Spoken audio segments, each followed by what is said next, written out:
leen di wax lu ñu leen di wax dégâts matériels blessés mais jamais ñu wax leen nombre de morts waxoon naa leen fii ma ne armée Israël lu mu ñàkk ci ay soldats ëpp na jamono ji plus de 500 soldats Israël waxoon naa leen fii armée Israël lu mu ñàkk ci ay chars de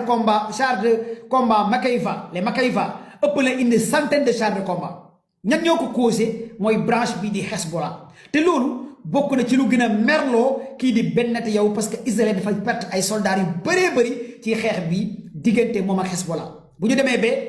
ay territoire ay village ci Israël waa Hezbollah nangu ko l'heure est grave kenn musta xalaat waa Hezbollah dinañ nangu ay territoire biir Israël kenn musta xalaat waa Hezbollah dinañ utiliser ay drones FPV des drones FPV 3 fois laa ko wax sont des drones de surface détecteurs de renseignement d'informations et de données et des missiles à courte portée et des lances de roquettes yi Hezbollah utilisé ci Israël loolu moom métti kii di Benn Netanyahu pour l'instant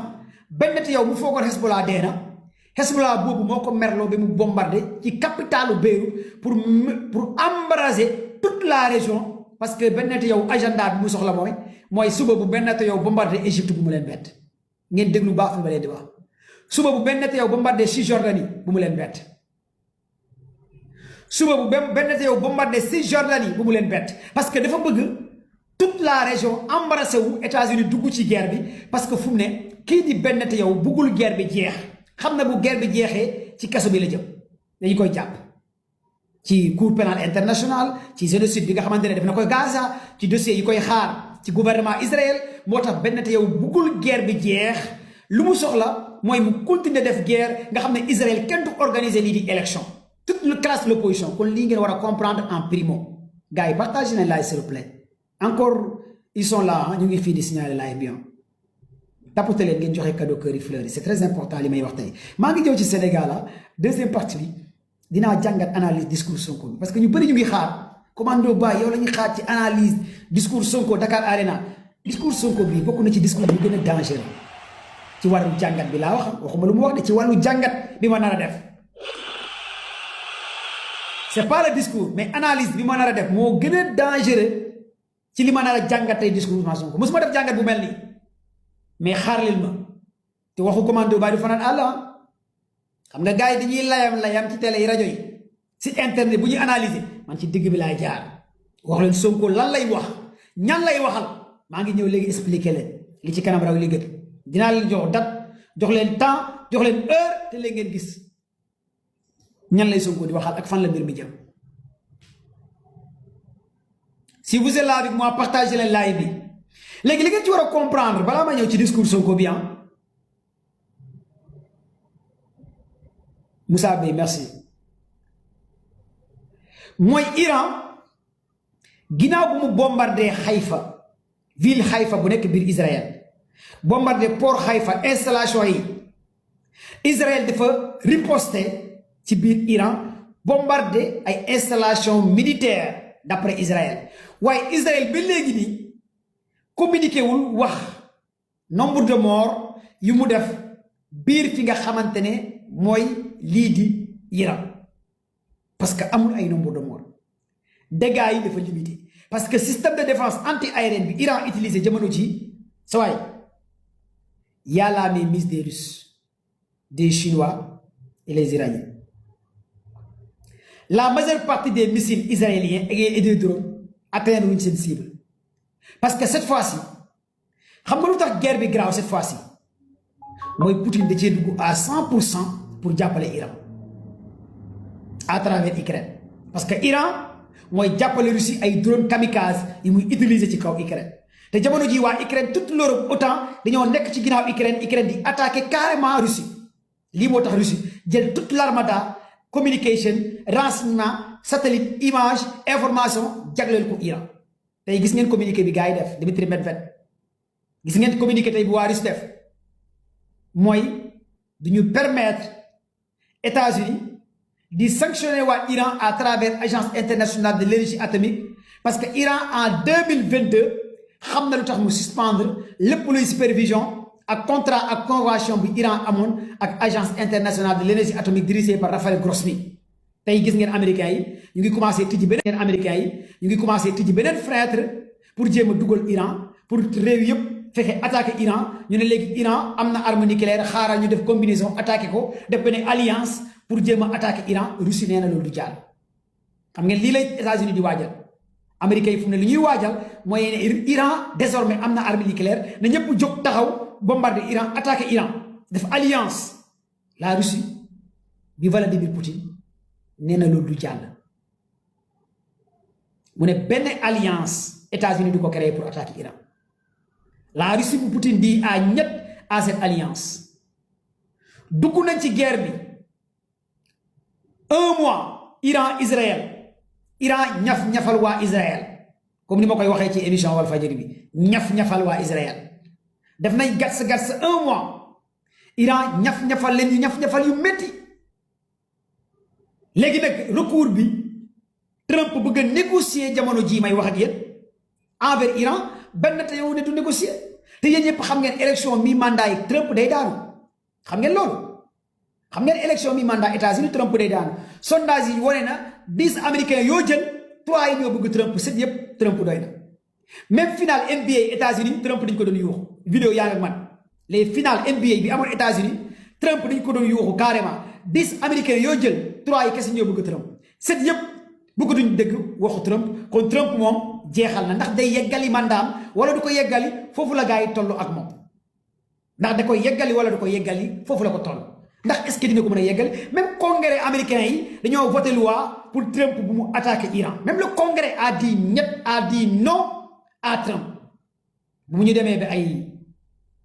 directeur cellule antiterroriste ñooy démissionné États-Unis j'ai jamais vu dans l'histoire des Américains qui gère renseignement États-Unis di démissionné ku jigéen ki nekkoon ci administration Trump musul am bu ñu demee ba États-Unis ñuy renvoyer plus de 12 généraux di leen limoger di leen dàq waaye l'heure est vraiment grave ci gouvernement Trump envers les Américains parce que Iran moo fa jaar waxoon naa leen Iran du ñeexum ñebbe Jamila Diallo merci Sénégal merci gars yi partagez le live s'il vous plaît on signale le live tapoter et partager leen ngeen joxe cadeau cœur yi pour sécuriser le live ma continuer parce que live bi republier leen live bi ngeen partager ko Jamila merci pour les cadeaux les cœurs joxe leen cadeau cœur yi fleurs yi ngeen partager live s'il vous plaît tapoter leen comme ça bi léegi live baa ngi taxaw bi léegi live baa ngi taxaw Ouska merci da ngeen ciy jàpp ngeen partager ko tapoter mu gaaw na gaaw s'il vous plaît ce que je suis en train de vous dire c'est hyper important je suis le seul chroniqueur qui vous parle des questions internationales au Sénégal je suis le seul chroniqueur qui vous donne des informations en temps réel li xew ci àdduna bi pour ngeen xam lan moo xew Sénégal Ousmane Sonko Diomaye kese ne ko fi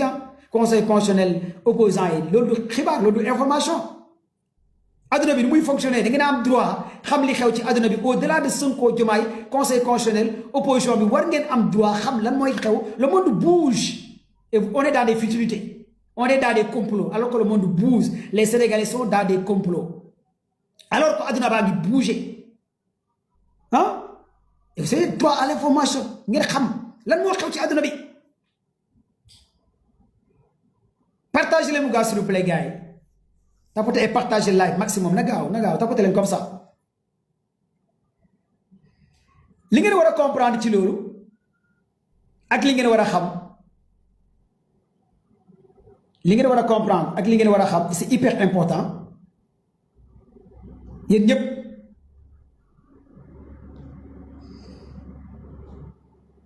la joie merci mooy jamono ji l'heure est vraiment grave encore envers Iran États-Unis Israël parce que déclaration bi nga xamante ne Yoav Gallant wax na ko gérer lépp luy armement États-Unis gérer ci défense état gérer Israël autant pour moi Gallant nekk li nga xamante ne bras droit benn Netanyahu wax na ko Gallant Netanyahu wax na ko mooy Netanyahu nee na cette fois-ci buy attaquer Iran ça va être un coup dur envers les Iraniens coup dur lay doon kon ban xeetu arme la Israël bëgg a utiliser envers Iran lii moo tax ma ne l'heure est grave ban xeetu arme la Israël bëgg a utiliser envers Iran parce que Israël xam na ne ñàkk na guerre bi toutes les analystes politiques sciences politiques ku mel ni ñoom David Hammer Gelactoros Escotrate professeur Mahamandi duñu xéal ñu def dara joy rek lañu nekk ci TikTok bi joy yalla nañ ci yalla musal quoi joy leen seen waa kër yi quoi lolu et c'est hyper important pour ngeen am ko comme xibaar comme information à l'heure dont je vous parle et c'est très important ngeen am ko comme information c'est juste pour vous montrer que li ngeen ci wara mëna comprendre li ngeen ci wara xam li ngeen ci wara jëlé li ngeen ci wara jangat moy l'heure est vraiment grave jamono ji nga xamantene ma ngi def live bi ni et c'est hyper important pour ngeen am ko comme xibaar comme information waxna len nak deuxième information bi dina ñew juste encore de plus wax len ci chronique ci jangat dina ñewat Iran États-Unis li nga xamantene moy discours Ousmane Sonko bi en attendant ñu xaar riposte bi nga xamantene moy li di Iran bi et c'est hyper important kon ku nek ci yeen dans les Émirats arabes djégé aéroport américain yi djégé école américain yi nek ci port américain yi fexel nga sori à distance parce que Iran dans quelques heures dina wàccee ay base militaire américain est-ce que vous m'entendez est-ce que réellement yéen may dégg partagez leen live bi bépp sénégalais bu djégé base américain nek ci réewu arab yi nek Dubaï nek Qatar nek dans les Émirats arabes nek ci université américain yi fexel nga sori fexel bo amé bo mëne dégg à distance nga sori parce que Iran mu ngi wajab riposter États-Unis ñaari yoon la bombarder jamono ji Iran te Iran paré na pour riposter Iran dina bombarder Qatar lolu bu yebo ngeen xam ko al duway Iran dina bombarder Bahreïn Iran dina bombarder Irak les intérêts américains en Irak Iran dina bombarder aussi Arabie Saoudite tous les intérêts américains ak li di Qatar kon xaar leen ko heure yi may def live bi ni et c'est hyper important pour ngeen am ko comme xibaar comme information live da direct kon ku ci djégé ci yeen ces hôtels américains wala ambassade américain wala base militaire américain yi nga nek sénégalais wala nga am mbokk bu fa nek xaw nga djégé wax ko commando bay néna nga xaw sori parce que Iran day riposter États-Unis ñaari yoon la feug Iran day riposter légui ni may wax ak yeen live da direct légui nak dañuy ñëw ci jangat la lay bi di jeex dañuy ñëw jangat un peu ci discours Ousmane Sonko bi ci Dakar Arena barke dimanche vous êtes là avec moi le volume est bon est-ce que vous êtes là partagez le live mu gaaw xam nga discours Sonko bi chronique bi may def nak xam nga Sonko buy wax ñu bari duñ ko dégg ini jola merci Sonko buy wax leer na ma leer yàlla li Sonko wax ba tey déggu leen ci dara boo jëlee 100 personnes 20 yi kese ñoo comprendre Sonko lan lay wax xam naa su ma waxee ba pare ñenn ñi loxo dina dar gémmiñ mais commando bay waxati na bu ñu dewalee 1 mois 2 mois ngeen gis li ma leen wax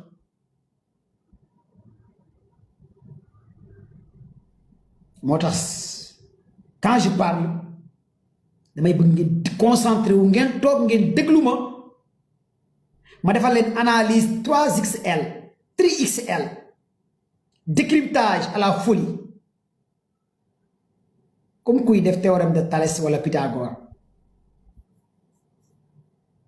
wax leen Sonko lan lay wax kan lay waxal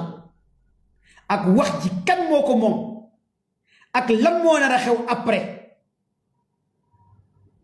te lolu bu xewé dina waxat après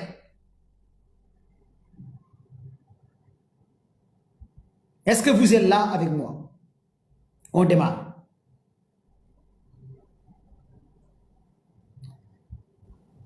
paré ngeen wala paré wulé partagez les mougas s'il vous plaît les patriotes vous êtes là parce que gis na sen message demb betay commando defal live commando waxal ci discours Sonko bi analyser jangatal def ci 5 sur 5 mam Cheikh Anta merci partagez len jarul ngeen di def ay demande tapoter partager jëluma kenn ñi def demande may leen ma rek partagez len ngeen joxe ay cadeau ay cœur parce que limay wax dama bëgg ngeen xam fu ñu jëm ngeen xam fan lañu jëm bala bobu nak ma ngi leen di jox rendez-vous dimanche le 14 juin ci Ravin mouvement fédérateur des patriotes du Sénégal et de la diaspora mooy sama professeur Dani tous les grands experts chroniqueurs géopolitique géostratégie ñoom nee nañ Israël États-Unis ñàkk na guerre bi léegi nag Israël buggul daanu xam ngeen waxoon naa leen fi Israël bu naree daanu dina taal adduna bi benn tey bu naree daanu day taal adduna bi fa la jëm ak adduna bi lii lay benn tey di préparer instant yi nan lay def pour embrasser toute la région lii la soxla instant yi est-ce que moom jotul gars yi éliminer ko rey ko benn yoon mu jeex parce que sinon il risque de créer une guerre nucléaire wala créer leneen loo xam c'est du jamais vu moom mënta gëm Israël mënatul daaneel Iran mais lu mu soxla leen ne nan lay def rey ay millions doomu aadama Iran yi deuxième attaque américain am na ku ko publier léegi xam nga waxoon naa leen ko te Iran mu ngi préparé riposte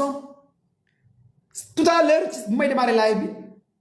waxoon naa leen États-Unis bombardé na il y a quelqu'un qui me dit ci commentaire yi deuxième attaque américain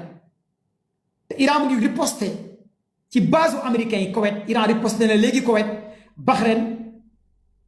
ak fi nga xamante ni mooy les Émirats arabes Dubaï Iran riposté na léegi nii may commencé live bi ci ay base américain yu nekk Émirats dans les Émirats arabes Iran riposté na ci base yooyu États-Unis aussi attends ok les États-Unis lancent une seconde vague d'attaque contre l'Iran plusieurs expositions entendues à Jackson selon l'agence MERS seconde vague États-Unis lancé na ko contre Iran seconde attaque léegi nii États-Unis lancé na ko contre Iran les États-Unis viennent de lancer une seconde vague d'attaque contre l'Iran plusieurs expositions entendues à Jackson selon l'agence MERS kon instant yi li ngeen war a comprendre mooy que ne États-Unis mu ngi attaqué ay villes yu nekk ca Iran kon forcément Iran dina riposter ci ay bases militaires américaines yu nekk Émirats arabes yu mel ni Dubaï lu mel ni Qatar Sénégal yi fa nekk nag li ma leen yàgg wax rek fexe leen sori ambassade américain yi fexe leen sori hôtel américain yi fexe leen sori base militaire américain yi jamono ji may def live bi ngeen may déglu ku ci am mbokk sénégalais bu nekk ci réewu arab yi jege base militaire américain yi na nga ko sori ku ci am mbokk sénégalais bu nekk ci hôtel américain yi na nga sori nekk ci réewu arab yi ku ci am mbokk sénégalais bu xaw a nekk ci hôtel américain yi wala école américain yi ci réewu arab yi na nga sori là c'est une information de taille bi ma leen di jox à l'heure dont je vous parle parce que la riposte de l'Iran tous les intérêts américains Iran nee na ci Moyen-Orient ci région bi da koy bombarder tous les intérêts américains ci région ci Moyen-Orient bi su ma waxee intérêt américain rek jàppal ne Arabie Saoudite Houthi yi dinañ frappé te branche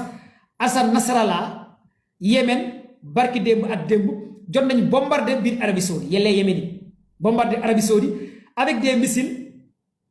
Palestine 2 lañ ko tuddee Palestine 2 des missiles dérive Khaybar te ñoom ñoo koy defar seen bopp ñu tuddee ko Palestine 2 yellee Yéménite mooy branche Hassan al-Nasrallah bi nga xamante ne ñu leen coché seen missile Palestine 2 boobu nga xamante ne waa Yémen ñoo koy développé jot nañ bombardé biir Arabie Saoudite bombardé encore fi nga xamante ne mooy biir Israël te les Yéménites comme que Iran mu ngi attaqué États-Unis mu ngi bombardé jamono ji may wax ak yéen Iran forcément tey ci guddi Iran dina bombardé ci réewu arab yi kon xaar leen Iran tey ci guddi dina bombardé ci réewu arab yu bëree ci ambassade américain yu bëri ci installation américain ci base militaire américain yi kon attendez que Iran dina wàccee ay base militaire américain tey ci guddi gii may def live bi gars yi partagez le live s'il vous plaît on signale le live les États-Unis ont frappé des installations de radar et des dépôts de militaires sur l'île de Kerch wax naa leen ko tey américains yi dañoo bombardé ay installation de radar ak dépôt militaire ci île Kerch ak port Zurich ak ay zone près de Bandar Abbas port Zurich américains yi bombardé nañ ko taalibe bul mer baal si jooy dinaa la bloqué de ay rongo ñuy jooyee nii boo amee looy jooy yooyu ko foofu noonu sa koñ ku fi def ay rongo dama lay bloqué amuñ jotu yooyu les Américains viennent de bombarder l'île Kerch États-Unis bombardé na ko bombardé na port Zurich bombardé na aussi Bandar Abbas Vladimir non si non daam ñoo xamante ni balaa maa dee rek ñu jooy ñoo bëri ay rongoñ te duñu